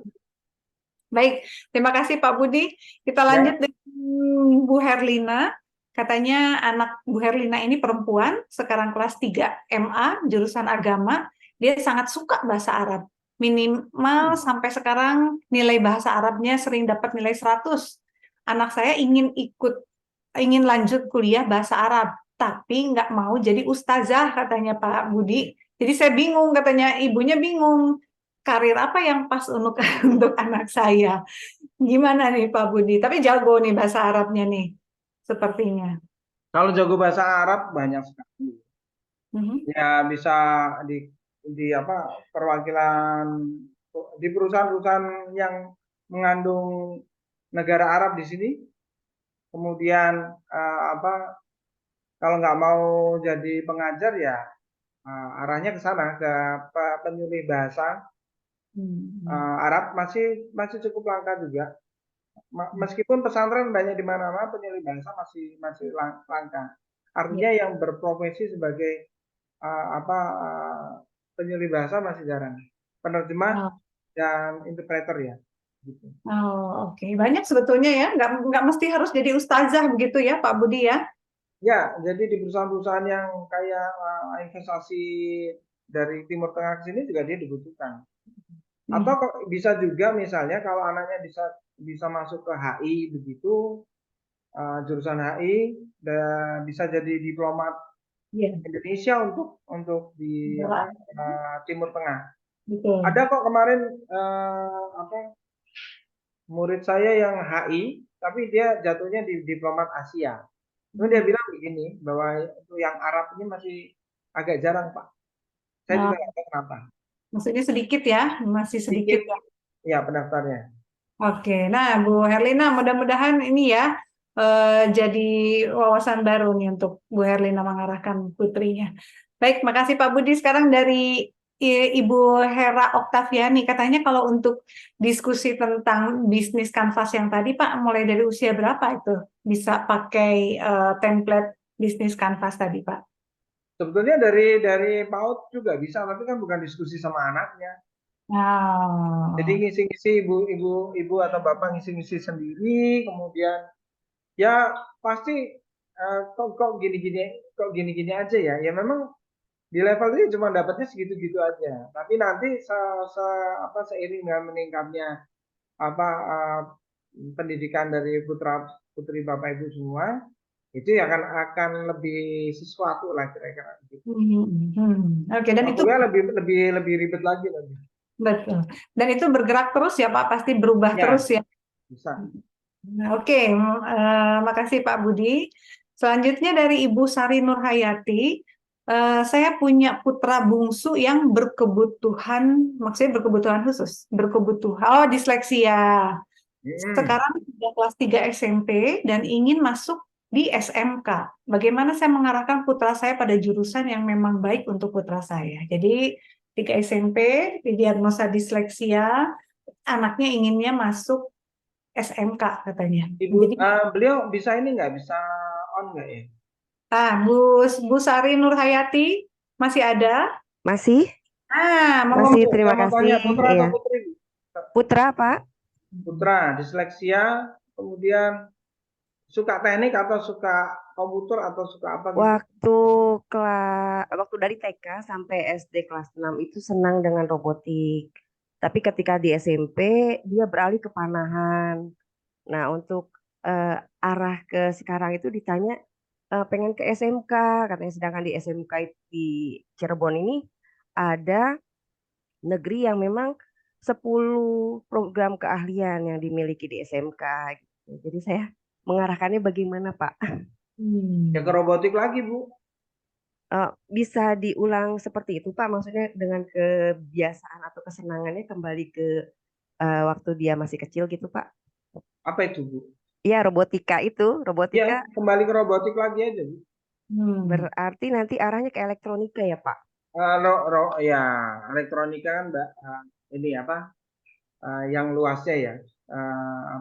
Cawan terkecilnya itu robotik. Kembali ke robotik karena memang dunia kita nanti sangat robotik. Dan nggak butuh, nggak penting diseleksi atau tidak diseleksi ya, ngurusin robot kok. Betul. Oh iya. Nah untuk Ya. motorikasannya saya arahkan tetap ke, kan tadinya renang ya Pak, kemudian sekarang dia senang panahan. Apa saya fasilitasi juga panahannya Pak? Gimana Bu? Mohon maaf. Iya, kalau dulu kan senang berenang, nah sekarang Iya. lebih mengarah ke panahan gitu. Dia senang memanah gitu. Nah, apakah saya fasilitasin juga untuk fasilitasi itu Pak? Nggak apa-apa. Itu kan urusan fisik, ketangkasan dan sebagainya. Dan itu penting Bu untuk konsentrasi. Fokus ya. Oh iya. Jadi kembali diarahkan ke robotikanya nggak apa-apa ya Pak ya? Iya Bu, saya sarankan ke sana. Robotik nanti kan gini, robotik dan lingkarannya ya. Jadi dia nanti akan isi sendiri kok, akan mencari sendiri. Tapi arahkan kembali ke robotik aja. Karena udah ketahuan dari awal sukanya di situ kan Bu ya. Iya betul. Kembalikan saja ke memorinya. Baik. Terima kasih banyak Pak Budi, Ya. Mbak Eva. Baik, terima kasih banyak Ibu. Baik, dari Bu Saripah katanya kalau tingkat SD SMP meluas nih minatnya. Gimana cara untuk memfokuskannya? Tadi kan sebetulnya sudah ya di materinya Pak Budi ya, Bu Saripah. Mungkin ini baru terlambat joinnya, nanti bisa diulang lagi melihat di YouTube. Atensi anak remaja ya, Bu Saripah ya. Nomor WA sudah dicek lagi di kolom chat, Pak Budi sudah mengirimkan nomor WA-nya. Ada dari Bu Ida Septi, katanya anaknya sekarang di usia TKB, bagaimana mengetahui minat dan bakat anak saya? Soalnya selama ini saya mementingkan yang penting anak saya terpenuhi kebutuhan bermain, bergerak, dan bahagia. Nah, artinya mengidentifikasi di anak TK itu gimana, Pak? Ya itu tadi udah betul. Kebutuhan bermain, bergerak, pikir balik dan sebagainya. Betul. Karena sebetulnya itu proses pemaparan paling dasar tadi yang motorik halus kasar, sensori dan lain sebagainya. Ibu itu sudah betul. Jadi ini malah menurut saya banyak orang tua justru yang usianya di bawah kita, di bawah saya maksudnya, itu nggak tahu gugup terhadap kemajuan atau nggak ngerti, sehingga anaknya dipaksa bisa nulis, bisa berhitung, padahal ketika saya mau ini saja, kalau istri saya bilang ketika pendidikan sensorinya itu belum tidak tuntas, maka dia nanti ketika SD misalnya disuruh gambar pakai krayon, nggak jadi mainin krayon aja karena memang di sensor misalnya pendidikan sensori dan motoriknya itu tidak tuntas. Betul. Gitu. Dan Jadi alhamdulillah betul main-main aja pokoknya. betul. Alhamdulillah Pak Budi, sekarang kebijakan baru dari Mas Menteri di usia TK itu dihilangkan kegiatan calistung. Jadi calistung itu baru diperkenalkan ke anak-anak sekarang mulai usia 8 tahun katanya Pak Nah, Budi. tapi celakanya Bu Eva, calisthungnya kemudian dilesin. Jadi, Iya. Kemarin itu kan memang dileskan karena tuntutan masuk SD itu harus sudah baca tulis. ya, Nah, dengan kebijakan baru ini para orang tua juga paham sebetulnya ya tujuan utamanya apa gitu ya. Ya, baik. Jadi artinya sudah betul ya ini programnya Bu Ida terhadap anaknya yang di usia TKB. Makasih Pak Budi. Sering kita dapati cita-cita anak berubah dari TK hingga SMA. Betul Pak Bu Rina. Kemudian ini dari Pak Eko, saya gunakan ilmu jiwa gerak. Oke, wah ini nomor WA Pak, nomor WA Pak Punten boleh ditulis lagi di kolom chat. Ada beberapa yang baru join, jadi ketinggalan chat nomor WA Pak Budi. Saya lanjutkan dari Pak Muhammad Solihudin. Kapan pendampingan yang tepat kepada anak terkait menuju cita-cita atau tujuan? Karena secara umum kondisi anak biasanya masih labil. Oh, ini kayaknya Pak Muhammad Solihudin nih baru masuk juga nih ya Pak. Nanti lihat lagi rekamannya dari awal ya Pak di YouTube Atensi Anak Remaja. Baik, ada beberapa yang minta share materinya. Nanti saya izin dulu ya. Dari Ibu Ira Setiawati. Anak saya angkatan pandemi. Angkatan pandemi, lulus tahun 2022. Waktu mau pilih jurusan, dia gamang antara teknik atau ekonomi. Bimbel setengah-setengah IPA dan IPS. Saya bebaskan dia pilih jurusan dan masuk teknik kimia ITB. Baru 1 tahun kuliah, sekarang minta berhenti. Masya Allah. Karena bukan minatnya katanya. Mau ikut UTBK lagi tahun depan. Nah, harus bagaimana memastikan jurusannya tahun depan supaya tidak salah lagi, Pak. harus kontak saya aja kalau itu mah. Nah, Bu Ira Setiawati, Bapak sudah tuliskan ya di kolom chat ya? Nah, langsung kontak Pak Budi ya. Ini Pak Budi memang beliau ini selalu ingin mengarahkan anak-anak muda gitu. Ini kan sayang putranya sudah masuk teknik kimia ITB. Ya, langsung. Kenapa? Teknik kimia ITB ya? Siap, Bu. Oke. Iya Pak. Bu Iranya ada tuh. Bu Ira begini, buat Ya. semangat Bu Ira dulu aja deh. Dulu juga ada anak yang masuk fisika UNER gitu, terus dia nilainya jelek banget, terus. Saya tanya, kamu masuk fisika ngapain? Pak, saya pikir fisika itu tentang sinar X gitu, tentang ronsen gitu. Maksudnya fisika kesehatan, iya. Kemudian waktu itu anak ini penerima beasiswa DP2 apa? Saya bilang, ya udah pikirkan fisika itu tentang sinar X, tentang ronsen dan tentang kesehatan. Kamu ikut lomba-lomba tentang kesehatan pakai bidang ini. Alhamdulillah ketika dia mulai suka dengan senang karena ikut lomba-lomba, dia kemudian suka dan beres ini yang perkuliahannya itu beres. Jadi sampai diekspos Jawa Pos 2 kali karena penelitian yang aneh-aneh begitu. kemudian apa ya? Sekarang menjadi konsultan konsultan fisika medis di beberapa rumah sakit. Oh, alhamdulillah, luar biasa ya. Tapi itu mungkin perjuangannya juga pasti perjalanannya sampai dia selesai juga. Ada bagian yang banting-banting kok Bu, jangan khawatir Bu Ira. Oke, Bu Ira langsung kontak Pak Budi ya. Ini memang sepertinya putranya sayang. Memang perlu pendampingan nih Bu Ira ya. Punten Iya, ITB-nya Bu. ITB mana Bu Ira ya? Kenapa? ITB-nya ITB. ITB Ganesha, maksudnya yang IUP, yang kelas internasional. Ya, maksud saya di berarti Ganesha ya. Iya. Ganesha. Oke. Iya. Bu Ya Ira, nanti mungkin ada orang yang bisa dia akan datangi. Bu Baik, Ira, iya di mana Pak. posisinya, lokasinya di mana Bu Ira? Sekarang saya di Jakarta. Oh, Anaknya di Ganesha tapi kan ya. Iya. dan Tapi ya itu Pak, udah motong nih. Udah nggak mau balik. Laki Baru perempuan. seminggu ini. Laki. Laki. Udah nanti suruh hubungin saya aja deh. Iya, baik Pak. Terima kasih. sama Pak Budi ya, benar sayang banget ini teknik kimia. Baik, Pak Budi lanjut ya dari Lanjut ya. Sahrul Budi. Pak, oh ini testimoni. Oke, katanya keren, materinya bagus. Dari Ibu Yukanita, memiliki anak pertama perempuan kelas 9. Punya cita-cita jadi arsitek. Tapi nilai rapotnya yang bagus IPS. Nilai IPS-nya sering yang tertinggi di antara teman-temannya. Apakah kami salah jika menyarankan masuk jurusan IPA saat masuk SMA besok?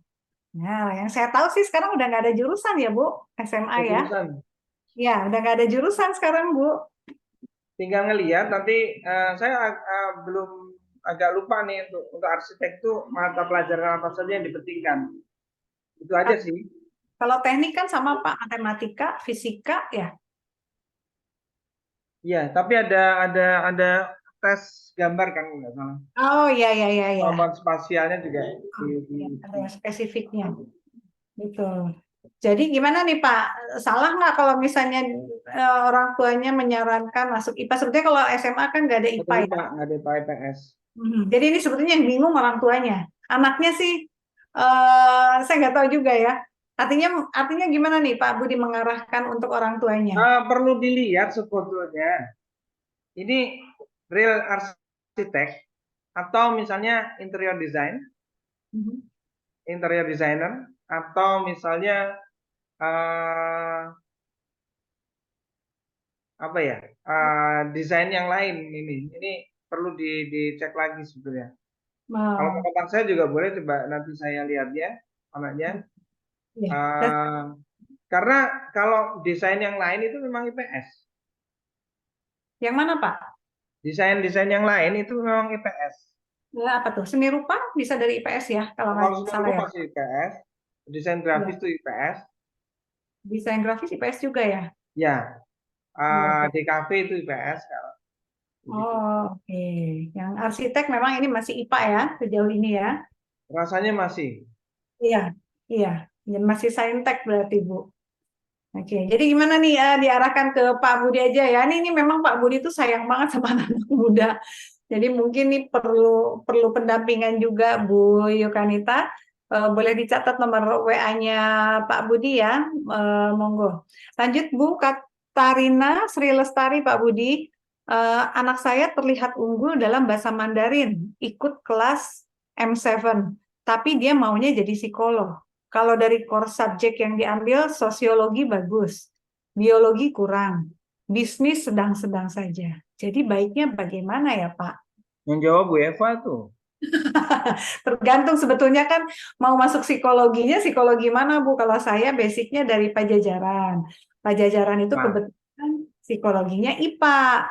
Tapi kalau yang lain, UI dan lain-lain itu IPS. Nah, anaknya mau masuk psikologinya, psikologi mana, Bu? Itu tergantung sebetulnya. Tapi ini tadi, kalau yang sosiologi bagus, biologi kurang, bisnis sedang-sedang saja, ya tergantung ya, Pak Budi ya, mau ambilnya IPA, psikologinya yang IPA Unpad, Pajajaran, atau di luar Pajajaran. Kalau di luar Pajajaran berarti kan IPS-nya yang harus kuat. Tapi kalau mau masuk Pajajaran, Mandarinnya bagus ya tadi ya. Mandarinnya bagus. Itu Ikut kan bagus kalau M7 apa tuh Pak Budi? memang ingin ke psikologi ditambah kemampuan bahasa Mandarin, itu misalnya ya di sekolah-sekolah yang memang berbasis Mandarin kan ada di beberapa kota besar. Itu bisa jadi psikolog perkembangan, atau kalau dia menjadi psikolog industrinya yang jadi HRD di Ya. perusahaan-perusahaan investasi yang berbahasa Mandarin, banyak lagi itu malah Ya, lebih punya peluang. betul, betul. Sekarang itu kan saya juga banyak tanganin klien-klien yang, Bu, anak saya mau tes, tapi anak saya mau ketemu psikolog, tapi dia nggak mau pakai bahasa Indonesia. Jadi memang masih sedikit psikolog-psikolog yang menangani klien dalam bahasa Indonesia, bahasa Inggris. Juga sekarang mulai muncul permintaan klien yang maunya berbahasa Mandarin. Mungkin itu bisa jadi ini juga ya. Bisa jadi pasar juga nantinya. Tidak ada yang percuma belajarnya itu. Betul, betul. Nggak apa-apa, Bu. Lanjut aja kalau memang mau masuk psikologi, nanti tinggal lihat mau psikologinya yang mana, yang di Pajajaran kah atau mau yang di luar Pajajaran.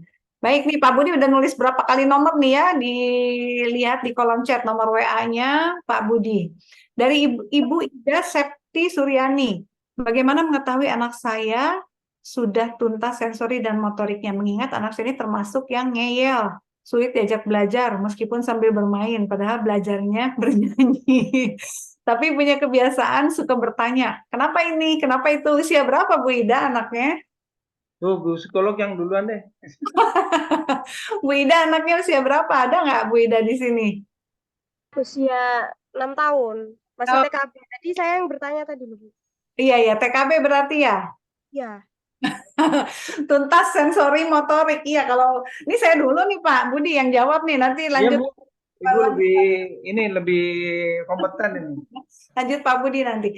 Tuntas sensori motorik, betul. Jadi kalau usia TKB itu kan belum usia belajar sebetulnya. Belum usia sekolah. Usia sekolah tuh nanti begitu masuk SD disebutnya anak usia sekolah. Jadi tuntas sensori dan motorik itu sebetulnya kelihatan dari aktivitas anak sehari-hari, Bu. Fokusnya bagus. Kemampuan motorik halusnya sesuai dengan usianya. Saya selalu bilang sesuai dengan usianya ya, nggak boleh dibilang bagus atau jelek, tapi sesuai dengan usianya saat itu. Kemudian yang penting tidak ada keluhan dari guru di sekolah. Jadi biasanya kalau udah mulai ada keluhan dari guru, Bu, anaknya nggak bisa diem, Bu, anaknya nggak bisa fokus, Bu, anaknya kalau guru lagi ngomong di depan, anaknya muter-muter di kelas, gitu ya, nggak mau memperhatikan guru. Nah, itu kan sudah keluhan-keluhan yang penting kita dengar dari orang tua. Artinya ada yang belum tuntas di perkembangan anak. Salah satunya cek sensori dan motoriknya yang harus dicek, gitu ya. Kemudian tadi kata Ibu kalau disuruh belajar, katanya ngeyel. Bu, anak-anak TK, jangan dulu dipaparkan dengan kata belajar. Banyak sekali saya menemukan klien, mereka sudah trauma dengan kata yang namanya belajar. Padahal kata belajar itu mau kita pakai nanti saat anak usia SD. Jadi banyak yang trauma begitu ibunya, ayo belajar, nggak mau. Ayo belajar, nggak mau. Artinya selama proses belajar di rumah bersama orang tua, pendekatan orang tuanya ada yang galak, ada yang maksa, ada yang sampai marah-marah mungkin. Nah, akhirnya anak trauma dengan kata belajar. Tapi kalau anak diajaknya, yuk kita nyanyi, yuk, nggak usah ada kata belajarnya, Bu. Mungkin anak pasti mau ya. Itu dari saya, Pak Budi. Saya tambahin ya, Bu ya. Iya, iya, pasti. Setiap anak itu unik. Setiap anak itu unik. Dan setiap anak itu punya saatnya untuk melompat. Sudah capek-capek kita stres melihat anak kita. Sampai SMA dia baru melompat. Betul, artinya apalagi anak laki ya. Iya. Capek-capek kita stres, teriak-teriak dan sebagainya. Waktu anak kita SD teriak-teriak, anak kita SMP teriak-teriak, SMA teriak-teriak. Anak ini tiba-tiba di akhir-akhir SMA melompat atau waktu kuliah melompat. Dan ibu, oh ternyata anak saya bisa bener ya. Bukan karena diteriak-teriakin, memang waktunya melompat ada sendiri-sendiri. Jadi yang kemudian yang paling penting jadi orang tua jangan gugup. Kedua, jangan membanding dengan anak yang lain yang seusia, sepantaran dan sebagainya. Tidak bisa dibandingkan karena memang orang tuanya juga beda, yang dimakan juga beda, nggak persis begitu kira-kira. Jangan gugup dulu lah pokoknya, ikuti aja sambil tersenyum, jangan stres. Betul, Pak. Setuju. Awalnya sih seperti itu. Awalnya tuh kayak santailah. Setiap anak tuh istimewa, punya milestone-nya masing-masing. Cuma karena tuntutan dari lingkungan, beberapa ini kan masa TKB ini kan mau ke SD. Nah, kita kan sudah mulai cari nih informasi mau sekolah di mana anaknya. Itu dari beberapa sekolah itu ternyata ada tes masuk berupa baca dan tulis. Aduh, sekarang masih ada, Bu, padahal sudah dihilangkan sama Mas Menteri. Bisa Iya itu. dilaporkan. Iya itu, makanya kita terus bingung, aduh gimana ini, sementara anak saya itu memang fokusnya tidak belajar. Jadi fokusnya anak saya ini ya cuman mewarna pun juga masih kadang-kadang belepotan. Pokoknya sesuka hati lah. Apalagi kalau yang ngajar itu mama papanya. Itu pasti anaknya tuh gimana ya, kayak bercanda, Bu. Jadi misalnya, ini warna apa, Dek? Hijau, padahal kuning. Nanti kalau dibilang ini hijau loh, Dek. Bukan, Mah, itu kuning gitu. Tapi kalau sama gurunya saya tidak pernah mendengar keluhan apapun. Oke, nggak ada keluhan dari guru ya. Iya. Jadi sampai saya sama papanya tuh kayaknya kita yang salah ini, Pak. Gurunya loh nggak pernah protes sih sama anaknya. Kadang saya tanya ke gurunya, Bu, ini di kelas gimana ya? Apa ada masalah? Anaknya fokus enggak? Berani tampil enggak kok, Bu, enggak masalah. Anaknya suka cerita, suka pandai berbicara gitu, pandai sebenarnya anaknya. Terus nggak nakal seperti itu. Sebenarnya saya sudah bersyukur, tapi ketika mendengar dari beberapa SD itu ternyata SD swasta ya utamanya, itu ada. Iya, kan saya memang pengennya masukkan ke SD swasta yang basicnya Islami gitu kan, supaya ada pendidikan agama. Nah itu kok ternyata masuknya harus sudah bisa baca tulis lah. Kok gini? Sementara saya sendiri kan guru SD negeri ya. Itu perasaan sudah tidak boleh seperti itu, kok ini masih. Terus jadi kita sempat agak panik gitu. Gimana ya? Sementara anaknya itu kalau saya ajar itu ya itu nggak bisa nurut gitu. Jadi Usia berapa, Bu? diajarin ngeyel, iya 6 tahun. Tapi kalau misalnya melihat sesuatu tuh selalu bertanya, Mah kenapa ini?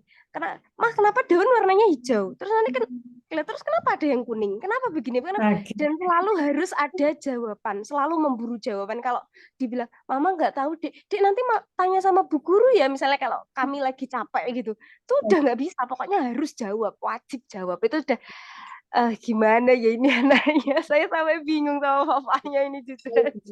Ya, izin saya menambahkan sedikit, Pak Budi. Silakan ya, Pak. Sebetulnya kalau ditanya sama guru, dia jawabannya selalu betul. Kalau ditanya sama ibu atau bapak di rumah, jawabannya suka disalah-salah. Sekarang saya bertanya balik nih sama ibu, saat jawaban anak salah, gimana respon ibu dan bapak? Biasanya anak akan mengulang perilaku kalau respon kitanya menarik nih untuk dia, gitu. Kerjain. Ya, jadi apakah respon kitanya panik, marah, kecewa, muka kita jadi beda, gitu. Itu satu hiburan buat anak. Jadi nanti kalau ditanya lagi, aku mau salahin jawaban saya. Seperti itu, Bu. Coba dicek lagi betul tadi kata Ibu, jangan-jangan Ibu dan Bapak nih yang harus dibenahi. Ya, jadi dicoba dulu dirubah ya mungkin pendekatannya. Itu sih Pak Budi dari saya. Iya sih, kalau saya ya pilih mana, anak nanya terus apa anak diem terus. Benar-benar. Betul. Dan jangan panik tadi ya kata Pak Budi. Iya, tenang aja Bu. Kalau memang kalau di sekolah nggak ada keluhan dan dia malah bagus ya, insya Allah sih nanti juga masuk ke SD yang diinginkan kan masih Juli depan ya Bu. masih ada waktu ya Bu, gitu ya, dipertajam lagi untuk kemampuan lainnya. Baik Pak Budi, ada dari ini dari Bu Hati nih, anaknya SD, tapi cita-citanya pengen jadi polisi. Apa yang harus orang tua lakukan agar tercapai di cita-cita tersebut? Artinya apakah sudah pasti gitu ingin jadi polisi terus? Ya, orang tua ngarahinnya bagaimana nih Pak? Kalau memang anaknya kuat banget ingin jadi polisi. Kalau SD tidak diarahkan ya dipaparkan aja terus. Betul, betul. Jadi bukan Ya. diarahkan. Dikenalkan polisi baik seperti ini, dikenalkan apa tentang profesi-profesi yang lain yang dekat dengan polisi. Oke. Ya. Baik, makasih Pak Budi. Dari Bu Kartina, mengarahkan anak jika sering pegang HP sudah di kelas 10. Kelas 10 itu berarti kelas 1 SMA ya. Kelas 1 SMA. Gimana nih Pak cara mengarahnya? Mungkin HP habis waktunya sekian puluh jam dia pegang handphone nih Pak. Gimana ya? Gantung ya, yang dia lihat di handphonenya apa ya Pak Budi ya? Ya itu yang pertama. Kemudian saya kalau ini apa Muslim ya coba dikembalikan ke apa baca Qur'annya ya. Karena saya biasanya ini membanding antara baca Quran dengan mainan apa HP lebih banyak mana gitu kira-kira. Sebetulnya ada caranya untuk dia merencanakan sendiri mengurangi paparan HP terhadap dirinya. Saya belajar dari salah satu trainer di sebuah lembaga training Amerika ya. Jadi anak sendirilah yang diminta untuk dia membatasi. Dia sendiri yang melakukan pembatasan. Kemudian orang tuanya ini kan sudah kamu batasi, misalnya dibatasi 3 jam dari jam sekian sampai jam 7 sampai katakan jam 6 sampai jam 3 jam sampai jam 9 kalau hari Minggu. Nah, kemudian kalau lebih ya tinggal ditegur, itu kamu sudah nulis, sudah membuat batasan, dan batasan itu dideklar ya, ditulis begitu. Ini nanti kaitannya dengan tulisan deklarasi terhadap tujuan-tujuannya dia juga. Artinya apa? Untuk mencapai tujuan itu maka dia membuat syarat sendiri. Syaratnya adalah salah satunya tentang HP gimana? Oh, aku HP mungkin butuh hanya 2 jam sehari. Nah, jam berapa sampai jam berapa dia declare di situ, jam sekian. Selebihnya ya dia akan melakukan kegiatan yang lain atau mendeklar yang lain-lain juga. Gitu. Sehingga ketika dia melanggar apa yang sudah dinyatakan itu, kita hanya bilang, jadi wasit aja kita sebetulnya. Kan sudah nulis ini gimana komitmen kamu? Ya itu aja sebetulnya. Jadi mencoba mendorong anak memiliki komitmen gitu. Betul. Gak mudah memang. Arahkan ke komitmen berarti ya Pak ya. Ya.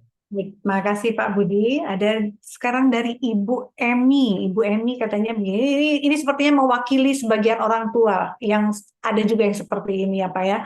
Katanya anaknya kelas 9 di pondok terbaik di Klaten. Mau lanjut SMA di pondok tersebut. Anak saya penurut, mudah diarahkan. Kami berminat. Nah, kami berarti orang tuanya ya. Kami berminat anak saya untuk ngambil kedokteran. Tapi anak saya tidak suka dengan IPA, lebih cenderung IPS. Bagaimana langkah kami sebaiknya? Jadi yang berminat kedokteran orang tuanya Pak Budi. Ikuti anaknya. Artinya memang perlu ditanya ke anaknya. Kalau dia tidak suka, berarti dia punya pilihan dong. Nah, pilihannya itu yang penting untuk untuk digali. Oke. Artinya ya, jadi penting menggali keinginan anak. Kalau kita ingin kedokteran, IPA itu udah lama banget deh tentang keinginan kedokteran. Tapi saya mencoba menghargai itu. Tapi kita juga harus hargai pilihan anak kita. Nanti yang menjalani anak kita soalnya. Iya, itu yang Kan penting ya Pak. begitu. Jadi perlu ditanya, Nah, kalau nanti kesulitan nomor saya ada, silakan iya, komunikasi dengan saya di sana. betul. Jadi Bu Emi diberikan pertanyaan kalau nggak suka kedokteran, jadi kamu pilihannya apa? Itu pertanyaan penting. Dan kalau masih kesulitan, boleh kontak Pak Budi, nomor WhatsApp-nya tadi sudah dibagikan di kolom chat, dicek lagi ya, agak naik ke atas. Pak Budi, izin ada, mungkin ini pertanyaan terakhir, ada yang raise hand, dari siapa ya, Infinix Note 7, dari mana ini? Nah, namanya siapa nih Pak? Oke, suaranya terdengar ya Bu ya? Dengar Pak, Waduh, ini dia. namanya dari mana Pak? Saya Arianto Muhammad Toha, salah satu guru di SMP swasta Klaten. Klaten, monggo, monggo. Ya. Pak Arianto ya, monggo Pak. Ya, oke, terima kasih Bu Eva Silvana dan tentunya Pak Budi Pangestu yang paparannya sangat luar biasa sekali sebagai coach karir. Tadi seperti judulnya ya Pak ya, bahwa bingung menentukan karir anak. Kapan waktu yang tepat mengarahkan karir anak? Sesungguhnya anak memulai karir saat anak awal masuk sekolah dengan segala kelebihan dan kekurangannya. Untuk mendukung karir anak, orang tua mempersiapkan anak mengambil satu peran karir kelak. Begitu juga pendidikan. Orang tua akan memilih sekolah terbaik untuk anak hingga membantu memilih jurusan kuliah yang dinilainya terbaik pula. Nah, untuk itu saya kembali kepada materi Bapak. Saya salah satu guru bahasa Indonesia di SMP swasta Klaten ini mencoba mencoba untuk sharing sebentar ya Bapak ya. Monggo. Ya, ini sharing mengenai murid-murid saya yang di SMP itu, dan mohon maaf ini SMP-nya SMP yang tidak favorit dalam tanda kutip ya, seperti seperti buangan begitu. Mohon maaf ya, seperti anak-anak buangan yang tidak keterima di SD, kemudian di situ jadi anaknya itu super unik sekali dan butuh kesabaran ekstra dalam mendidik mereka.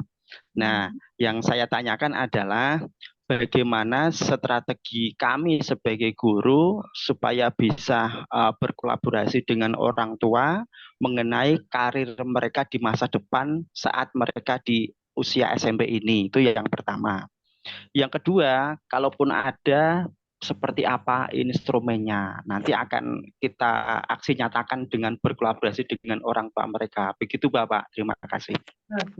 Arianto ikut dari awal apa tengah-tengah nih baru join nih? Apanya Bu? Ikut di sini di seminarnya, tengah-tengah apa dari awal tadi? Dari awal dong. Sip. Dari awal Bu. Ya. Ajak guru-guru lain ya Pak. Makasih Pak. Iya. Ini luar biasa. Peran guru nih. Jadi lihat peran guru Pak Budi. Gimana nih peran guru di sekolah? Sama dengan Pak Renold tuh seharusnya beliau ini Bu. Jadi change agent. Pak, mumpung sekolahnya katanya bukan sekolah favorit. Kalau ternyata ternyata bakat-bakat di SMP-nya Bapak ini anak-anaknya kemudian bisa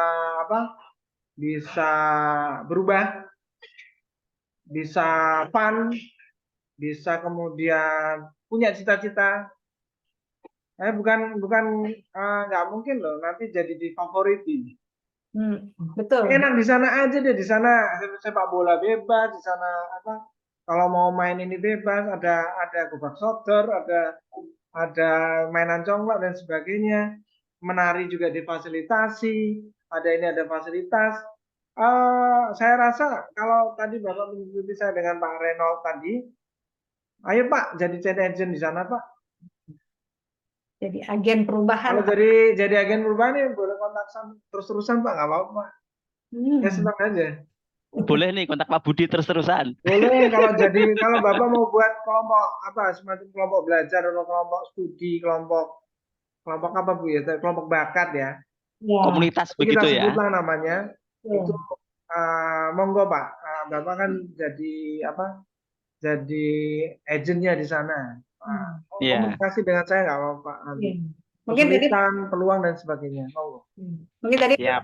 Pak Arianto minta bagaimana untuk ke orang tua juga. Jadi boleh juga nih kalau mau panggil Pak Budi gitu ya, untuk coba memberikan materi ini dengan dihadiri oleh para orang tua juga itu bagus Pak, gitu ya. Oke, Siap. selamat jadi sekolahnya ya. Terima kasih Pak Arianto. Iya. Dengan demikian, pertanyaannya sudah habis semua, Pak Budi. Saya mungkin di akhir ini minta sedikit closing statement dari Pak Budi. Pesan apa yang mau disampaikan untuk orang tua, untuk guru, untuk siapapun orang dewasa dalam mendampingi anak terkait dengan pendampingan karir sejak dini ini, Pak. Tiap anak punya fase melompatnya masing-masing. Ada yang di awal sudah melompat, ada yang sampai mau kuliah melompat, di tengah kuliah melompat ada. Yang kemudian sebagai orang tua jangan gugup. Apalagi orang tua muda belum udah gugup. Kalau kami boleh gugup lah. Tapi kalau orang tua muda jangan gugup. Karena informasi kan banyak bisa diraih. Tempat-tempat diskusi belajar juga banyak ada di berbagai macam platform begitu. Kemudian jangan cuek dengan anak. Artinya anak itu kalau dicuekin ya jadi kemana-mana juga tidak terdampingi dengan baik. Kita nggak tahu arahnya dia kemana. Kemudian coba kita mulai ukur-ukur. Kita buat BMC-nya tadi, kemudian yang kita update setiap semester aja. Anak-anak kita memang perlu dipapar dengan berbagai macam nyebutnya peluang karir. Saya nyebutnya berbagai macam bakat ya. Kemudian nanti kita lihat di bakat mana dia yang kuat. Tadi kan ada yang panahan, itu kemudian ada yang di literasi, agak menarik juga kalau anak-anak sekarang masih suka membaca dan menulis. Itu senang sekali. Kemudian buat beberapa guru yang hadir di sini, ayo kita bisa jadi change agents di sekolah kita, buat anak-anak kita, buat kemajuan anak-anak kita. Saya dulu menjadi change agents waktu zaman kuliah juga di kampung pinggiran Semarang, yang ya saya hanya waktu itu bisa memberi harapan saja. Selebihnya mengawal mereka. Bapak Ibu semua, guru atau hanya orang tua, saatnya mendampingi anak, mengawal anak, karena memang di luar sana sangat menantang. Jangan sampai kita kepleset, tapi juga kita jangan gugup. Banyak kawan yang bisa diajak bicara, termasuk Bu Eva. Terima kasih. Siapa? Alhamdulillah. Terima kasih banyak Pak Budi. Pak Budi ada program apa nih ke depan? Boleh kalau misalnya mau di-share, ada program apa dalam waktu? Saya untuk ini biasanya kalau saya memang memberi materi keliling itu tentang strategi karir planning dari mulai SMP, SMA sudah dan terutama kuliah. Ya, November saya ada di Bogor, insya Allah juga mungkin dengan IPB juga lagi. Kemudian sekarang sedang meluncurkan kalau untuk SMP SMA itu pembakatan. Jadi untuk membantu adik-adik kita ini mengetahui bakatnya kemana. Setelah itu apa yang harus dia lakukan selama SMP atau SMA sampai nanti masuk kuliah. Termasuk memilih kampus dan memilih jurusan segala. Kemudian yang perguruan tinggi atau mahasiswa program masih yang kayak dulu, jadi semacam karir coaching dari semester ke semester. Ya siap-siap aja, karena saya targetnya ketepatan ini ya, ketepatan. Kalau mahasiswa beda dengan pendidikan dasar, ketepatan di dalam tujuan karir. Jadi nanti targetnya misalnya katakan perusahaan multinasional Big Four gitu ya insya Allah itu yang kita kejar. Kalau insya Allah bisa tembus begitu. Alhamdulillah. Nih Pak Budi, ini ada yang minta nih, Pak Budi katanya minta bikin materi tentang teacher as coach. Siap. Pak Ali Semarang siap dipanggil ke Semarang, Pak. Saya Pak. Tuh, udah siap dipanggil ke Semarang tuh, Pak Ali. Boleh monggo, udah dicatat nomor WA-nya ya. Kebetulan banyak guru. Baik, Pak Budi, terima kasih banyak, luar biasa materinya. Saya akui ini interest banget, banyak juga yang interest gitu ya. Terima kasih banyak. Ini sebetulnya ada yang minta Instagram Pak Budi, berkenan share kan? Instagramnya lagi masalah. Oh iya lupa. Iya. Mungkin ke Facebook aja atau tadi langsung ke nomor WA aja, enggak apa-apa. WA langsung ke tangan Pak Budi sebetulnya. Iya. Baik, terima kasih sekali lagi Pak Budi, juga Ibu dan Bapak peserta yang sudah hadir di webinar atensi hari ini. Sampai ketemu di webinar atensi di bulan depan, bulan Oktober. Mudah-mudahan sehat semua. Pak Budi, sekali lagi terima kasih banyak, ilmunya luar biasa, sehat selalu ya. Monggo dengan demikian saya tutup webinar atensi kali ini. Wassalamualaikum warahmatullahi wabarakatuh. Assalamualaikum warahmatullahi wabarakatuh. Assalamualaikum warahmatullahi wabarakatuh. Waalaikumsalam Terima kasih Pak Budi dan Bu Eva. Terima kasih Pak Budi dan Bu Eva. Pak Budi dan Ibu Eva.